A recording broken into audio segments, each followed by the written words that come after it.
নবীগঞ্জ উপজেলার গজনাইপুর ইউনিয়নে অবস্থিত জনতার বাজার একটি প্রাণবন্ত গ্রামীণ জনপদ, যেখানে প্রতিদিন জমে ওঠে মানুষের ভিড় আর ব্যবসা বাণিজ্যের সরব পরিবেশ। অনেকে বলছিলেন যে বাজার বার দিনে অর্থাৎ শনিবারের একটা ভিডিও করার জন্য।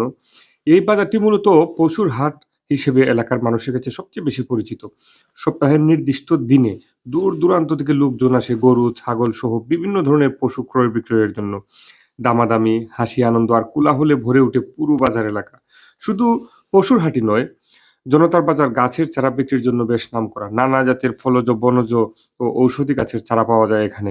কৃষক থেকে শুরু করে বাগানপ্রেমী সবাই তাদের প্রয়োজন অনুযায়ী চারা কিনতে চলে আসেন এই বাজারে। এছাড়া শাকসবজি সহ নিত্য প্রয়োজনীয় সব ধরনের পণ্যের জমজমাট বেচাকেনা। গ্রামের মানুষ থেকে শুরু করে পাশের এলাকার ক্রেতারাও বেশ ভরসার জায়গা হিসেবে বিবেচনা করেন এই বাজারকে। সরল প্রাকৃতিক পরিবেশে গড়ে ওঠা জনতার বাজার আজ স্থানীয় অর্থনীতির একটি গুরুত্বপূর্ণ কেন্দ্র।